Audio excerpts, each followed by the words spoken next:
Okay, तो last reaction क्या पढ़ाया था, कुछ याद है? कल तो हुआ नहीं था लेक्चर, लास्ट क्या पढ़ाया था?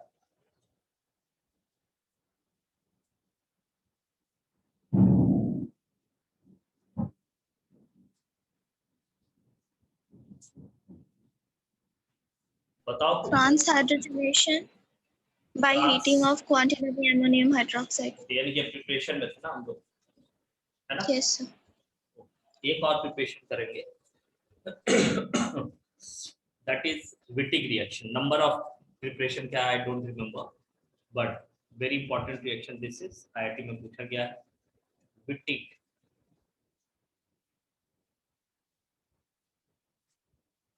Reaction.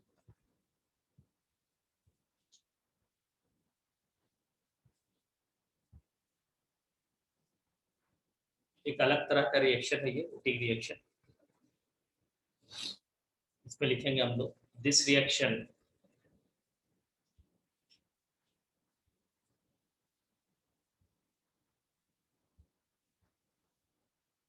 this reaction involves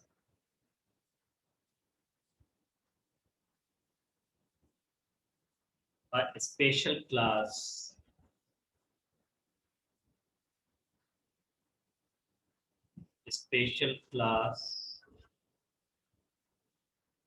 of compounds of compounds special class of compounds called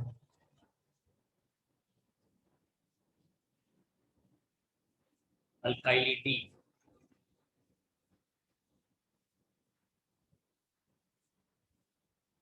Alkylity phosphorates.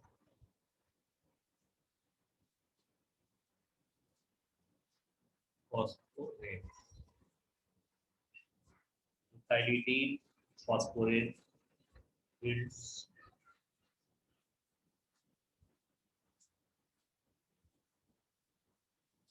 which have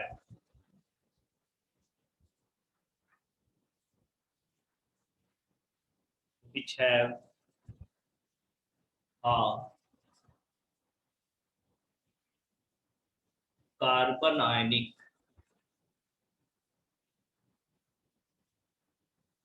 carbon ionic site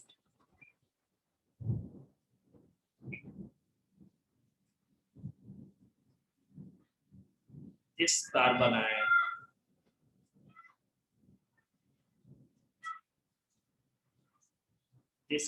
ion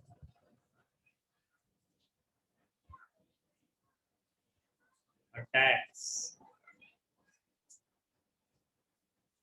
this carbon ion attacks the carbonyl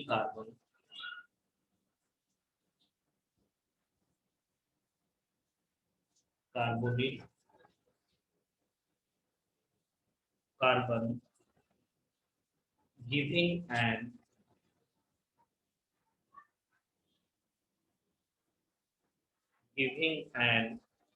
intermediate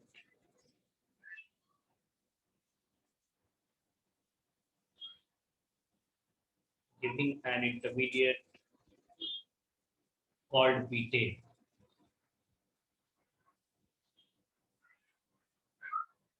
Betaine, which undergoes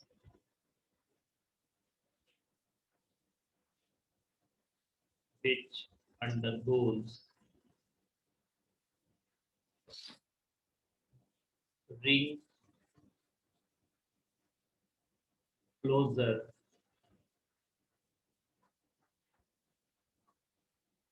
and then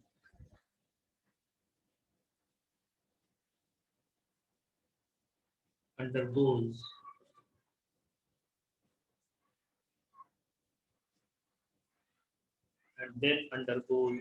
fission to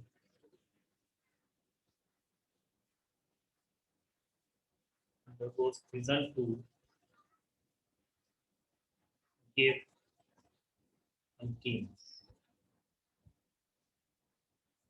ठीक है, मैंने जो भी लिखा है ठीक है अपनी जगह, बट इसमें एक दो कंपाउंड है जिसके बारे में आपको याद रखना है। सबसे पहली बात ये फॉस्फोरेट्स होता है, ठीक है।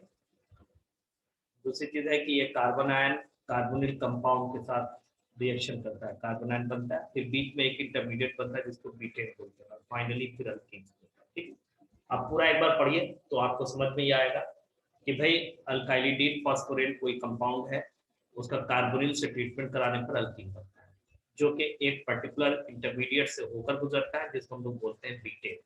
ये नाम आपने पहली बार सुना होगा, इवन के अल्काइलिडीन फॉस्फोरेट्स भी आप पहली बार सुन रहे हैं, है ना। तो that is why it is a special reaction, ठीक है, ये एकदम अलग टाइप का रिएक्शन है। तो वैसे मैं थोड़ा सा इसका मैकेनिज्म भी करूंगा, बट शॉर्टकट पे आप ज्यादा भरोसा रखिए। जैसे शॉर्टकट पे क्या है मैं आपको बता दूं, पहले शॉर्टकट रिएक्शन इसका क्या है। कार्बोनिल कंपाउंड में जब भी बात हो तो आपके दिमाग में दो ही कंपाउंड आना चाहिए, इस बात को हमेशा याद रखें। जब भी कभी मैं अगर मैं कहूँ कार्बोनिल कार्बन कार्बोनिल कंपाउंड, तो वैसे तो देखा जाए कार्बोनिल का मतलब है C double bond O containing, तो वैसे तो 5-6 फंक्शनल ग्रुप ऐसे हैं जो C double bond O containing है, जिसमें एल्डिहाइड है, कीटोन है, एसिड है, ईस्टर है, अमाइड है, ये सब कॉमन है, ठीक है, एसिड हैलाइड है। लेकिन जब रिएक्शंस में हम कार्बोनिल कंपाउंड्स की बात करें तो 99% आप मान के चलिए एल्डिहाइड एंड कीटोन की बात की जाती है, ठीक है। तो यहाँ पर भी definitely we are talking about aldehyde and ketone, and if this aldehyde या कीटोन, ठीक है, one of the compound of aldehyde और कीटोन इज ट्रीटेड विथ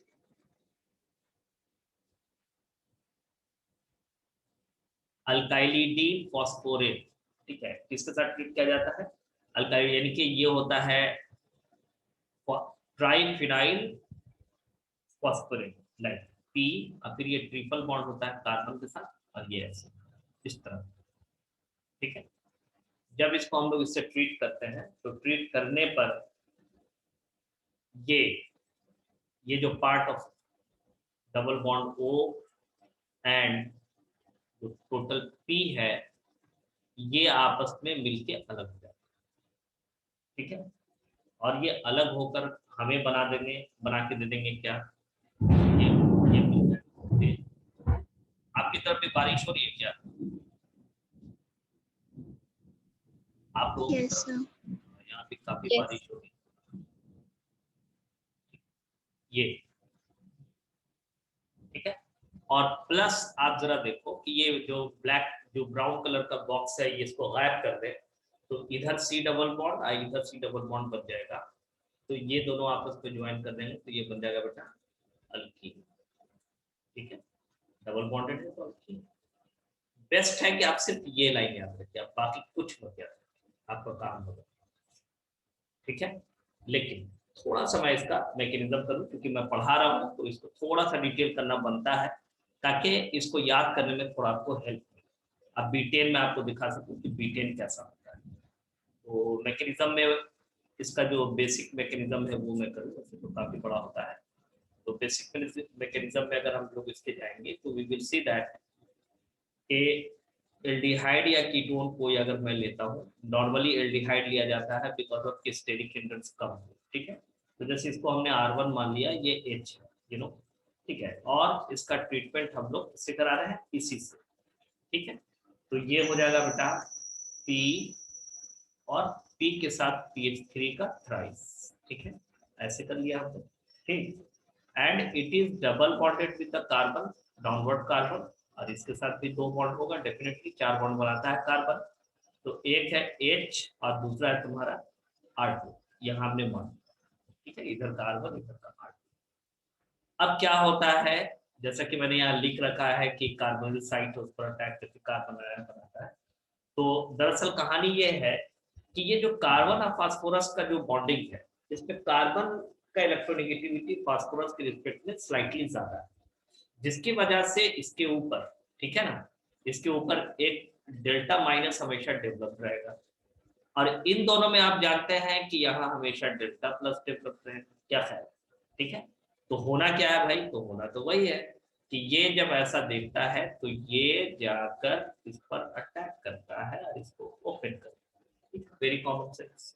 ठीक है, तो अब हम लोग इसमें क्या लिखने वाले हैं, ये जाकर इससे जुड़ गया, और जब इससे जाके जुड़ गया तो जुड़ने के बाद अब मुझे यहाँ क्या दिख रहा है, ओ माइनस ऊपर मुकम्मल तौर पे दिखेगा, अब पार्शियल नहीं, जैसे आप पहले डेल्टा माइनस था सिर्फ, अभी मुकम्मल दिखेगा। और यहाँ पर क्या दिख रहा है, तो यहाँ है भाई दो बॉन्ड है आपका, है ना, एक है R1 और दूसरा यहाँ पर H जैसे था, और ये जाके कनेक्ट हो चुका है किसके साथ, इस कार्बन के साथ जिसके साथ फास्फोरस कनेक्टेड है, तो फास्फोरस भी ओपन हो जाएगा। ठीक है, तो ये PPH3 बनेगा और P के ऊपर आ जाएगा +4, क्योंकि ये बॉन्ड भी टूट गया, ये जाके जुड़ेगा तो बॉन्ड इधर ले लेगा, क्यों, है ना, ये बॉन्ड इधर चला जाएगा। और यहाँ नीचे भी दो बॉन्ड उसकी तरह दिखेगा, इसमें से एक को हमने शुरुआती ही R2 मान रखा है, क्या ख्याल है, ठीक है, ये R2 मान रखा, अब ये कनेक्ट हो गया। अब जो इसके कनेक्शन होते हैं, इसके कनेक्शन के बाद ये जो प्लस माइनस है ना, ये आपस में ज्वाइन कर लेता है, ठीक है ना, तो ये देखिए ऐसा होगा, ये कार्बन कार्बन, ठीक, नीचे हम लोग दिखा रहे हैं जैसे H या R1, यहाँ पर ऐसे लिख रहे थे हम लोग, ये R1 ये H है, ये अपनी जगह है, यहाँ देखिए ये H और ये R2 ये अपनी जगह है, और यहाँ जो ऑक्सीजन था वो जाकर कनेक्ट हो जाएगा फास्फोरस के साथ, और ये PH3 अपनी जगह, ठीक है, ये स्ट्रक्चर बनता है। ठीक है, इस पार्ट को जब ये ऐसा है, इसको ही हम लोग कहते हैं बीटेन, क्या बोलते हैं, ये है आपका बीटेन।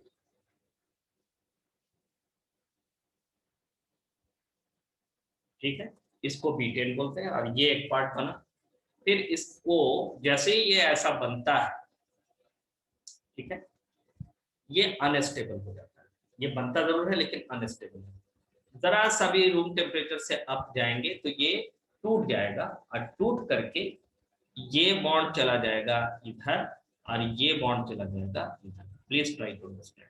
देखिए ये यानी कि ऑक्सीजन वाला बॉन्ड टूट के ऑक्सीजन पूरा अलग इसके साथ, और इस बॉन्ड को यहाँ छोड़ दिया, काम खत्म हो गया हमारा।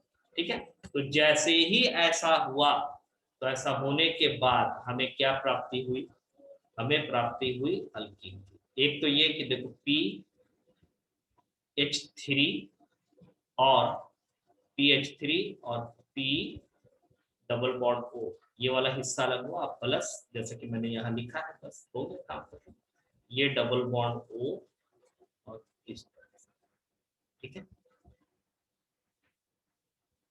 क्लियर, तो ये हमारा अल्कीन बना, जिसमें से एक R1 दिखा देंगे हम लोग, जैसा कि इनिशियली हमने लिया था, ये H दिखा देंगे, ये एक H या R2, कोई ऐसा सीसा ट्रांस वाला इरादा नहीं। ठीक है, दोनों may be in the same side और अपोजिट साइड, एक ही साइड में अभी देखा हो तो बेहतर होगा। ठीक है, तो ये हो जाएगा R2 और ये H, ठीक, कोई भी अल्कीन बन रहा है तो इस तरह से रिएक्शन जाता है, and this part is called beaten. Is that okay? इसको हम लोग फास्फोर अल्काइलिडीन फॉस्फोरेट्स कहते हैं। ठीक है, और ये कार्बोनिल कंपाउंड से ट्रीट करके हमको अल्कीन देता है, तो एक लाइन के रिएक्शन में हम इसको ऐसे दिखा सकते हैं, और अदरवाइज तो आप समझते हैं कैसे जाएगा, तो इसका रिएक्शन से सही आएगा, बस इसी तरह से लिखा हुआ। जैसे एक एग्जांपल अगर हम लोग करें तो एग्जांपल में कुछ भी ले लो यार, जैसे मान लो कि अगर हमने एसीटोन लिया, ठीक है, तो एसीटोन लेंगे तो एसीटोन में ऐसा होगा CH3 and double bond O, और वो रिएजेंट फिक्स है, ये वाला रिएजेंट अपनी जगह फिक्स है, कौन सा रिएजेंट, PPH3, तो PH3P, और ये हो गया डबल बॉन्ड और C। अब C के पीछे दो है, आपकी मर्जी है आप इसमें क्या रखना चाहते हो, मान लो कि अगर हम CH3 रखें, इसमें भी CH3 रखें तो सिमेट्रिकल बन जाएगा, ठीक, और इसको क्या किया, रिएक्शन कराया, तो रिएक्शन कराने से मैकेनिज्म तो मैंने आपके सामने प्रपोज कर ही दिया, सिर्फ इस हिस्से को अलग कर दो, तो बल्कि एक तरह से काफी आसान रिएक्शन हो गया। इस रिएक्शन से इस हिस्से से रिएक्शन करने पर अब हमारे सामने जो अल्कीन आया वो डबल बॉन्ड बना, और यहाँ दोनों साइड में मिथाइल अमिथाइल आ गया, क्यों, है कि नहीं, तो हम चाहे तो कुछ भी बना, ठीक है, हम चाहे तो सिमेट्रिकल अनसिमेट्रिकल कुछ भी चाहे तो बना लें, स्टीरियो प्रोडक्ट भी बना सकते हैं अगर हम H और H ले लें तो। ठीक है, एक और एग्जांपल देखो, अगर मान लो कि हम यहाँ CH3 ले लें और C डबल बॉन्ड O रख ले और मान लो यहाँ H रख लिया, प्लस ये वाला रिएजेंट तो फिक्स है, ये तो होना ही चाहिए, ठीक है, PH3P, ठीक है, and this is now double bond. आपकी मर्जी, अगर सिमेट्रिकल इसे ही बनाना है तो you can take it CH3 and H, unsymmetrical बनाना है तो इसको भी अलग कर दे। अब आप समझते हैं इस बात को कि कैसे जाएगा ये रिएक्शन, ये देखो, ठीक है, ये अलग हो, ठीक है। वो बार बार मैं उस प्रोडक्ट को लिख नहीं रहा हूँ क्योंकि फाइनली फोकस हमारा किसको लेना है, अल्कीन को। तो अल्कीन में ये देखो CH3 हो गया, ये CH3 और ये H, यहाँ भी देखो CH3 एंड H, ठीक है। ऐसा कुछ नहीं कि ये सिस है, ये दोनों सिस एंड ट्रांस बोथ, क्योंकि यहाँ पर कोई ऐसा ओरिएंटेशन नहीं दिया। Similarly if you do this in cyclic structure, right, इस तरह से ले लो, अगर double bond O and plus PH3 and P, ठीक है, and double bond C, as you wish what you want to take, CH3, and suppose you are taking C2H5 here, no problem, you can do this and see वैसे ये out हो, है ना। एक बार मैं कितना मैंने समझा दिया, वो सिर्फ आपको याद कराने के लिए कि भाई देखो ऐसा था, ठीक है। तो फिर रिएजेंट फिक्स है, एल्डिहाइड कीटोन कुछ भी लेते रहो, अब बीच से हिस्सा निकाल के आपस में जोड़ दो, इधर का पार्ट इधर का पार्ट, बस इतना, इतनी सी बात है। अब ये सब रिएक्शन जो है ये मतलब जनरल रिएक्शंस में नहीं है, ये बहुत सारे रिएक्शंस पे ये आ जाता है, नहीं, ये थोड़ा स्पेशल रिएक्शन अलग है। तो जाहिर बात है कंपटीशन के लिए आप जितना जो इग्नोर्ड रिएक्शन है, जो बहुत प्रैक्टिकली हम लोग पढ़ते नहीं है, तो उसको आप पढ़ेंगे तो ज्यादा अच्छा, मतलब आपके एग्जाम्स में काम आएगा। और IIT में पूछा गया था इसको, ठीक है। एक बार IIT का पेपर कैंसिल हो गया था, दोबारा जब पेपर आया था तो केमिस्ट्री का बहुत टफ पेपर था, उस समय इस रिएक्शन को पूछा गया, ठीक है। और जिसमें अच्छे अच्छे लोगों से इसका सोल्यूशन नहीं निकला था, मतलब ये रिएक्शन जनरल नहीं था ना, तो याद नहीं था, लोगों का ध्यान नहीं गया, वरना रिएक्शन का कोई लिमिट है, बिल्कुल नहीं, बहुत सारे रिएक्शन है कि नहीं। तो सिमिलर नो प्रॉब्लम, ठीक है। हम लोग इसको ऐसे भी कर सकते हैं, साइक्लिक पार्ट में भी देख सकते हैं, ऐसे भी double bond O and plus PH3P double bond, that may be same ring, opposite ring, whatever, same ring ले सकते हैं, symmetrical और non symmetrical, you can take both। ये देखो ऐसे निकल गया, सॉरी, तो ये ऐसा, ठीक है, ऐसे क्लियर है, तो हम लोग बना सकते हैं। I hope you understand this reaction, क्या ख्याल है, समझ आया, है ना। ओ तो अगले पेज पे मैं जाता हूँ, और अब now we are going to start chemical properties of alkyne.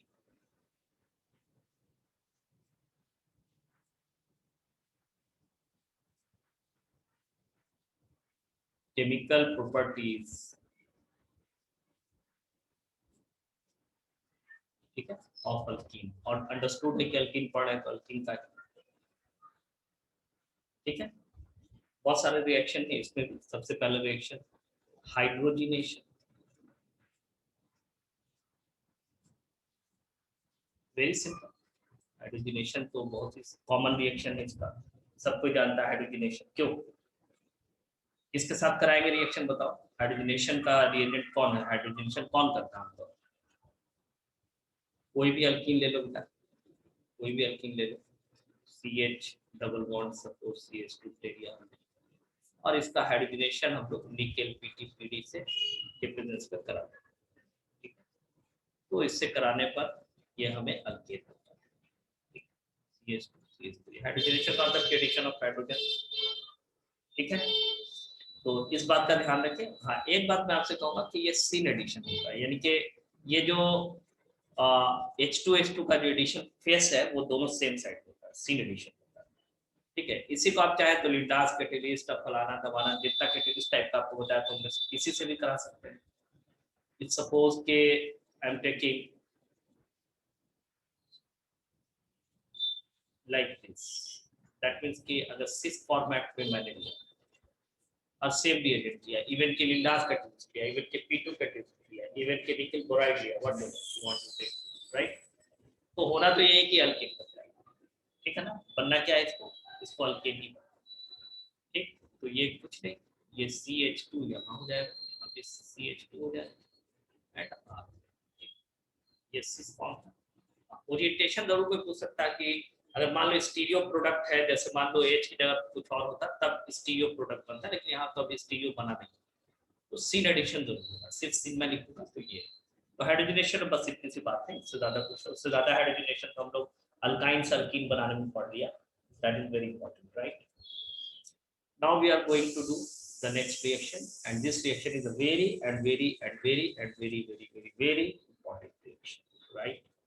ठीक है, तो चलिए स्टार्ट करते हैं हम लोग, और रिएक्शन का नाम है एडिशन। एडिशन रिएक्शन,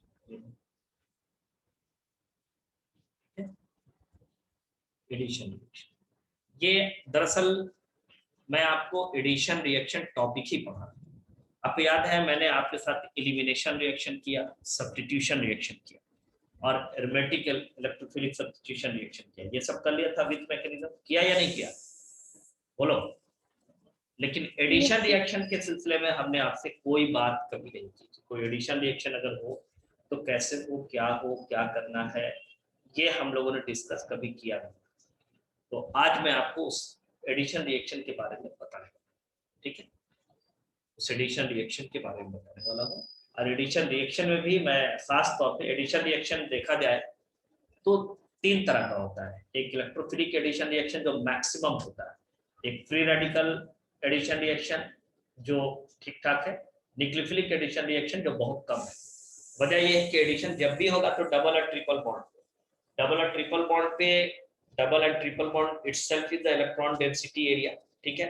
तो कोई न्यूक्लियोफाइल अगर उधर आए एडिशन के लिए तो नेचुरली वो थोड़ा कम हो, बट पढ़ना वो भी है, देखा जाएगा आगे कुछ रिएक्शंस में। लेकिन electrophilic addition reaction is a very common reaction, ठीक है।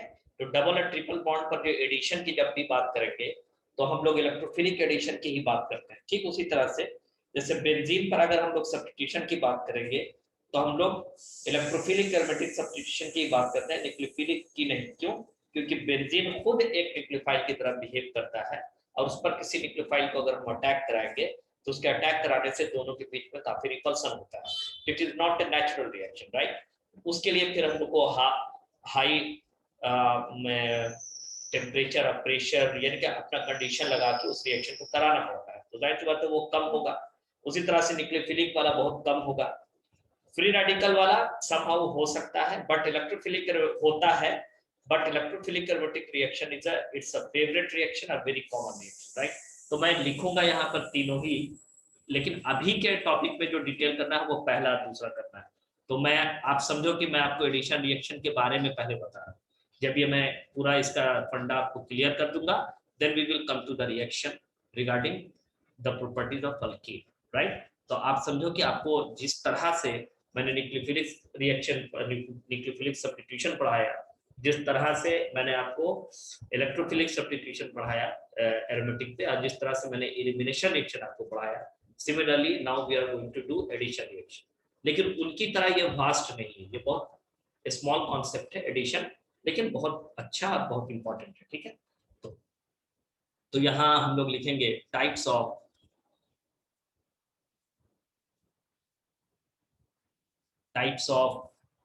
Addition reaction.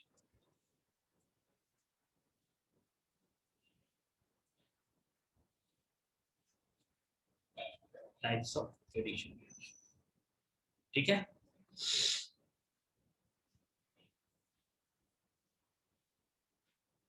Types of addition reaction में सबसे पहला पॉइंट है electrophilic addition reaction.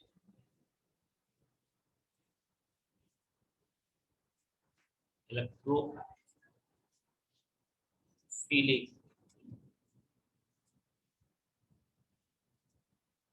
Addition reaction, ठीक है, इसमें हम लोग लिखेंगे sorry, initiated by, of course electrophile, initiated by electrophile. Okay, and the second point is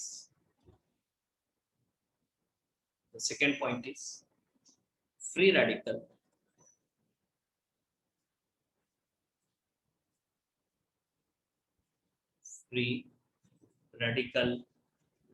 addition reaction, and it is initiated by, of course, free radical.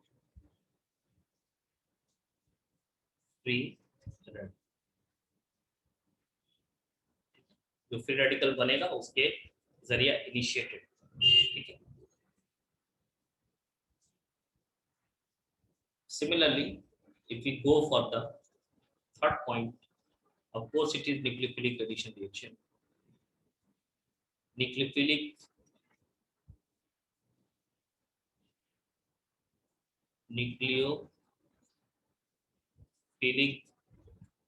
addition reaction, and this is initiated by nucleophile.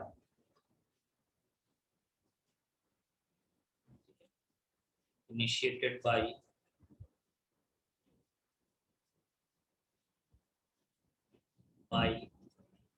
nucleophile, इसके जरिए इसका initiation.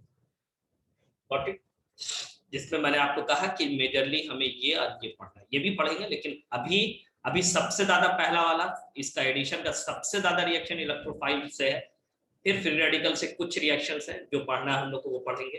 Nucleophile का भी few reactions है, right? ठीक है, तो आगे बढ़ेंगे हम लोग। तो सबसे पहले मैं आपसे बात करूंगा electrophilic addition reaction. We will talk about electrophilic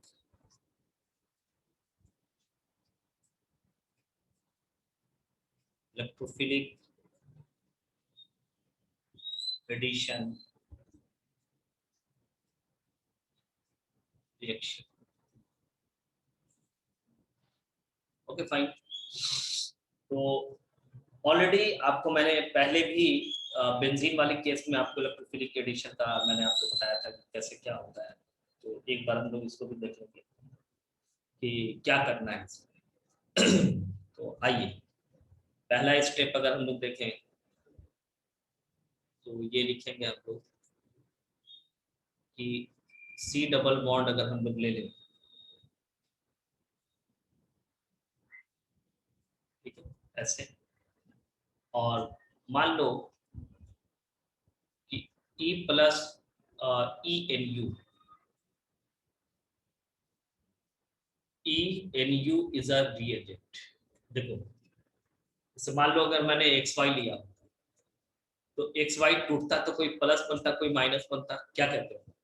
तो अगर हम रिएजेंट के टर्म में देखेंगे तो इसमें से एक इलेक्ट्रोफाइल, जैसे कि ये इलेक्ट्रोफाइल है तो ये क्या कहलाता? न्यूक्लियोफाइल। तो मैंने XY ना मान के EINU मान लिया, क्योंकि E प्लस बनने वाला है, NU माइनस बनने वाला, तो पहले से मैंने डिटरमिन कर दिया। और ये रिएक्शन करेगा तो फाइनली मुझे क्या दिखता है कि भाई एक जगह पे आके जुड़ जाएगा कौन? X बोल रहा हूँ, E, और दूसरी जगह आके जुड़ जाएगा न्यूक्लियोफाइल। होना तो यही है, क्यों? होना तो यही है, but what is the mechanism of this? ये को हम लोग AE से डिनोट करते हैं, इलेक्ट्रोफिलिक एडिशन, ठीक है, ऐसे डिनोट भी किया जाता है। तो इसको कितना याद रखें, ठीक है। तो मैं ये कह रहा था कि जैसे ये है, अब इसका जनरल मैकेनिज्म क्या है इस पर बात करें।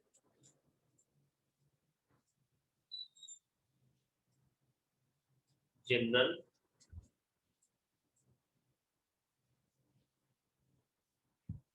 मैकेनिज्म, ठीक है।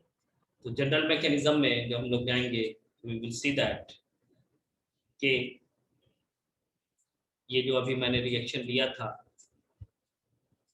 डबल बॉन्ड वाला, जिसको हमने ENU से डिनोट किया, और इसमें प्रोडक्ट भी मैंने आपको मेंशन किया, यहाँ ई आएगा और यहाँ पर NU, ठीक है। असल में होता क्या है कि ENU से जो E+ आपका रिलीज होता है, please try to understand, ENU से जो E+ रिलीज होता है, ये E+ जाकर अटैक करता है इसके ऊपर, राइट? डायरेक्शन तो उल्टा होगा, ये इसके ऊपर अटैक करता है। अब जब ये इसके ऊपर अटैक करेगा तो जाहिर सी बात है यार, ये पाई बॉन्ड टूटेगा, और जब ये टूटेगा तो कहीं ना कहीं आपका कार्बोकैटायन बनेगा। तो हमने ये माना अपनी ओर से कि यहाँ पर आपका बन गया है E, ठीक है, और ये आपका बन चुका है इलेक्ट्रोफाइल। यहाँ पर आपका क्या बन गया? इलेक्ट्रोफाइल, और ये दो, प्लीज ट्राई टू अंडरस्टैंड, ठीक है, ये है। और नेक्स्ट स्टेप में NU- जो बचा वो इसके ऊपर अटैक करता है, और अटैक करके फिर यहाँ पर E और NU आ गया, ठीक है, ये हो गया आपका। तो आपने देखा कि दो स्टेप में है, ये RDS है और ये फास्ट, ठीक है। तो दो स्टेप में होगा, पहले इलेक्ट्रोफाइल अटैक के कार्बोकैटायन बनाया, और फिर ये इसके ऊपर अटैक कर देता है, ठीक है, तो अटैक करके न्यूक्लियोफाइल हो गया। तो बस सिंपल सा मैकेनिज्म है, बस आपको ये याद रखना है कि इनिशिएशन